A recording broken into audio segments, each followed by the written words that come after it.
Oh my God! Oh shit! आराम से। Dashcam car आराम से अपनी लाइन में चल रही है, सब कुछ नॉर्मल है, पर थोड़ा आगे चल रही इस पिकअप गाड़ी को देखिए। ये गाड़ी कच्चे नारियल से लोड है और तभी अचानक एक धमाका होता है। इस गाड़ी का पिछला टायर स्पीड में अचानक फट जाता है। टायर फटते ही ड्राइवर का गाड़ी पर से कंट्रोल पूरी तरह छूट जाता है और पिकअप खतरनाक तरीके से लहराने लगती है। ड्राइवर ने इसे संभालने की पूरी कोशिश की, लेकिन हाई स्पीड में फिजिक्स के आगे किसी की नहीं चलती और देखते ही देखते वो पिकअप बीच सड़क पर पलट जाती है। गाड़ी पलटते ही उसमें भरे नारियल पूरी सड़क पर फैल जाते हैं। जरा सोचिए, अगर उस वक्त आप वहां होते तो आपका क्या रिएक्शन होता।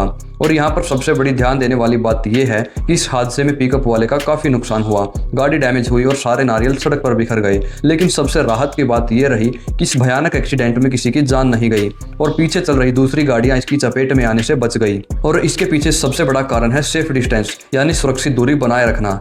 अगर आप वीडियो को दोबारा गौर से देखोगे तो समझ आएगा कि जो डैशकैम वाली गाड़ी थी उसने आगे चल रही पिकअप से एक अच्छा खासा गैप मेंटेन कर रखा था। जैसे ही पिकअप का टायर फटा और वो पलटी, डैशकैम कार ड्राइवर के पास संभलने का और ब्रेक लगाने का पूरा वक्त था। उसने बिना पैनिक हुए गाड़ी को कंट्रोल किया और किनारे ले जाकर रोक लिया। मान लीजिए अगर यहाँ गाड़ियां एक दूसरे के बिल्कुल पीछे चल रही होती, जिसे हम ट्रैफिक की भाषा में टेलगेटिंग कहते हैं, जिससे क्या होता है, पीछे से आ रही 4-5 गाड़ियां उस पिकअप से टकरा जाती, जिसे चेन रिएक्शन एक्सीडेंट कहा जाता है। हाईवे पर अक्सर एक छोटी सी लापरवाही की वजह से दर्जनों गाड़ियां आपस में भिड़ जाती हैं और कई लोग अपनी जान गंवा बैठते हैं। लेकिन सही दूरी की वजह से आज एक बहुत बड़ा हादसा टल गया। चलिए अब बात करते हैं उस वजह की जिसके कारण यह पूरा हादसा हुआ, यानी टायर बर्स्ट। आखिर हाईवे पर चलती गाड़ियों के टायर अचानक क्यों फट जाते हैं? इसके पीछे 3 बड़े कारण होते हैं जिन्हें हर ड्राइवर को पता होना चाहिए ताकि आप खुद को सुरक्षित रख सकें। पहला कारण हीट एंड फ्रिक्शन। जब गाड़ी लगातार हाईवे पर 80 से 100 की स्पीड में चलती है तो सड़क पर टायर के बीच बहुत तेज रगड़ पैदा होती है। इससे टायर के अंदर की हवा गर्म होकर फैलने लगती है और अंदर का प्रेशर हद से ज्यादा गर्म हो जाता है। अगर टायर पुराना है या उसमें छोटा सा भी कट है तो वो तुरंत ब्लास्ट हो जाता है। दूसरा कारण गलत एयर प्रेशर। बहुत से लोग लंबे सफर पर जाने से पहले टायर की हवा चेक नहीं करते। टायर में हवा बहुत कम होना या बहुत ज्यादा होना, दोनों ही सिचुएशंस में टायर के फटने का खतरा सबसे ज्यादा बढ़ जाता है। और अगर कभी आपके साथ ऐसा हो जाए या सफर के दौरान आपकी गाड़ी का टायर फट जाए तो आपको क्या करना चाहिए? अक्सर लोग डर के मारे तुरंत जोर से ब्रेक दबा देते हैं, जो कि सबसे बड़ी और जानलेवा गलती है। अचानक ब्रेक मारने से गाड़ी तुरंत पलट जाएगी, जैसा इस वीडियो में पिकअप के साथ हुआ। और टायर फटने के बाद स्टीयरिंग व्हील को अपने दोनों हाथों से पूरी मजबूती से पकड़ें और गाड़ी को सीधा रखने की कोशिश करें। एक्सीलेटर से धीरे धीरे पैर हटाएं और गाड़ी को अपनी रफ्तार से खुद धीमा होने दें। ब्रेक को अचानक पैर से ना दबाएं और जब गाड़ी कंट्रोल में आ जाए तब उसे धीरे से सड़क के किनारे ले जाकर रोकें और तुरंत हैजार्ड लाइट्स ऑन कर दें। दोस्तों, इस वीडियो से हम सबको एक बहुत बड़ी सीख मिलती है। हाईवे कोई रेसिंग ट्रैक नहीं है, यहाँ पर हर पल सतर्क रहना जरूरी है।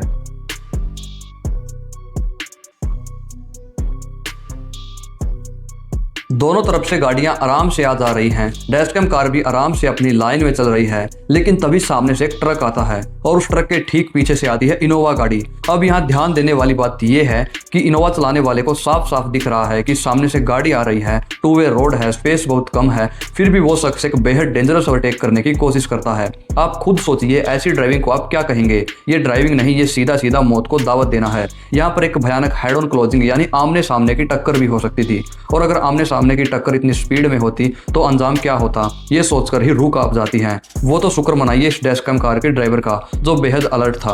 उसने सही वक्त पर सामने से आते खतरे को भांप लिया और बिना पैनिक हुए अपनी गाड़ी लेफ्ट साइड में दबा दी और एक बहुत बड़ा हादसा होने से टल गया। अब सवाल ये उठता है कि आखिर लोग ऐसी जल्दबाजी क्यों करते हैं? क्या 2 मिनट पहले पहुंचने के लिए अपनी और दूसरों की जान दांव पर लगाना सही है?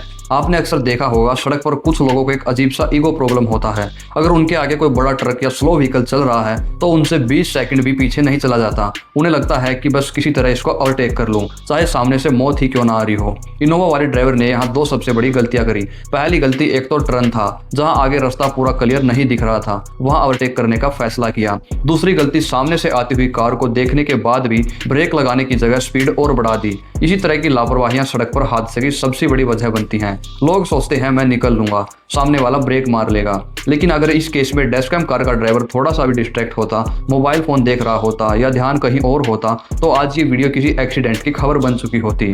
चलिए अब थोड़ा रियलिटी चेक करते हैं। सड़क दुर्घटना के आंकड़े यानी डाटा उठाकर देखें तो इंडिया में हर साल लाखों लोग ऐसे हादसों में अपनी जान गंवाते हैं और आपको जानकर हैरानी होगी कि इनमें से 70% से ज्यादा हादसे सिर्फ और सिर्फ ओवरटेकिंग और ओवर स्पीडिंग की वजह से ही होते हैं। जब आप एक सिंगल रोड पर चलते हैं जहां बीच में कोई डिवाइडर नहीं होता, वहां आपकी जिम्मेदारी डबल हो जाती है, क्योंकि आपकी एक छोटी सी लापरवाही सामने से आने वाले उस मासूम परिवार की जान ले सकती है जो बिल्कुल सही तरीके से अपनी लाइन में चल रहा है। दोस्तों, इस वीडियो से हमें सीख मिलती है। सड़क पर चलने के कुछ ऐसे नियम हैं जिन्हें हमें कभी नहीं भूलना चाहिए। पहला, ब्लिंड टर्न पर नो ओवरटेकिंग। अगर रास्ते में मोड़ यानी टर्न है या चढ़ाई है जहां आपको सामने का रास्ता कम से कम 100-200 मीटर तक बिल्कुल साफ नहीं दिख रहा, वहां भूल कर भी ओवरटेक ना करें। दूसरा, स्पेस का अंदाजा रखें। ओवरटेकिंग तभी करें जब आपके और सामने से आने वाली गाड़ी के बीच में इतना गैप हो कि आप आराम से अपनी लाइन में वापस जा सके। जबरदस्ती गाड़ी घुसेड़ना हमेशा भारी पड़ता है।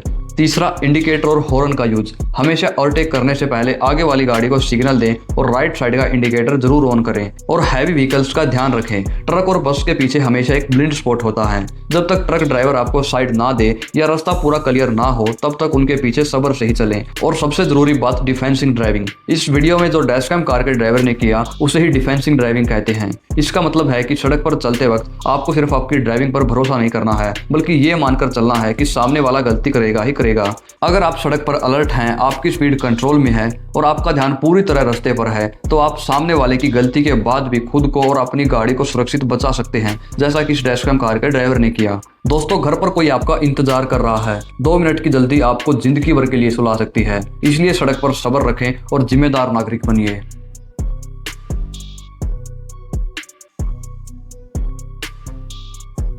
रोड पर अच्छा खासा ट्रैफिक लगा हुआ है। गाड़ियां धीरे धीरे रुक कर आगे बढ़ रही हैं। डैशकैम कार ड्राइवर भी अपनी लाइन में सेफ डिस्टेंस मेंटेन करके ट्रैफिक के साथ आगे बढ़ रहा है। लेकिन डैशकैम कार के ठीक पीछे चल रही इस XUV 700 को देखिए। इसका ड्राइवर पता नहीं किस जल्दी में है। ट्रैफिक लगा हुआ है, सबको पता है कि आगे रास्ता जाम है, सब धीरे चल रहे हैं, लेकिन ये XUV वाला शुरुआत से ही बहुत अजीब तरीके की हरकतें कर रहा है। वो गाड़ी को कभी लेफ्ट काट रहा है तो कभी राइट काट रहा है। ऐसे लग रहा है जैसे वो किसी रेसिंग गेम में बैठा हो और आगे निकलने के लिए छोटी सी जगह ढूंढ रहा हो।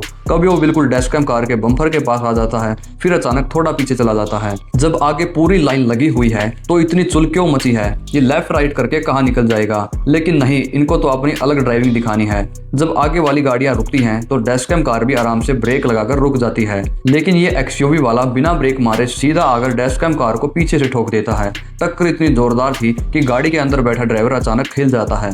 कोई इंसान आराम से अपनी लाइन में खड़ा है, उसकी कोई गलती नहीं, और कोई पीछे से आकर इतनी जोर से टक्कर मार दे तो गुस्सा आना बिल्कुल जायज है। और जब XUV वाला बाहर निकला तो अलग ही लेवल का बहाना देखने को मिला। वो आराम से कॉन्फिडेंस के साथ सफाई देता है, भाई साहब एडास ने काम नहीं किया। मतलब इस XUV वाले का ध्यान रोड पर था ही नहीं। इसने खुद अपने पैर से ब्रेक पैडल दबाया ही नहीं और सारी गलती अपनी गाड़ी के सॉफ्टवेयर पर डाल दी। लोगों ने आजकल 20-25 लाख की गाड़ियां क्या खरीद ली, उन्हें लगता है कि अब उन्हें ड्राइविंग पर ध्यान देने की जरूरत ही नहीं है। वो सोचते हैं कि गाड़ियों में सेंसर लगे हैं तो वो खुद अपने आप ब्रेक लगा लेगी, लेकिन वो ये भूल जाते हैं कि एडास एक असिस्टेंट सिस्टम है, यानी वो आपकी मदद के लिए है, आपके विकल्प के लिए नहीं। दोस्तों, इस पूरे हादसे से हम सबको एक बहुत बड़ी सीख मिलती है। टेक्नोलॉजी हमारी सुविधा के लिए बनी है, ना कि हमारी लापरवाही को छुपाने के लिए। अगर आप रोड पर चल रहे हैं तो आपका पूरा ध्यान सिर्फ और सिर्फ सामने होना चाहिए। कंप्यूटर और सॉफ्टवेयर के भरोसे बैठकर अपनी और दूसरों की जान खतरे में डालना कहाँ की समझदारी है। आज तो सिर्फ गाड़ियों का नुकसान हुआ, अगर इसकी जगह कोई बाइक वाला होता तो क्या होता। इसलिए जब भी आप स्टीयरिंग व्हील संभालें, अपना पैर हमेशा ब्रेक और एक्सीलेटर पर एक्टिव रखें। किसी सॉफ्टवेयर पर आंख बंद कर भरोसा ना करें और सेफ ड्राइविंग करें।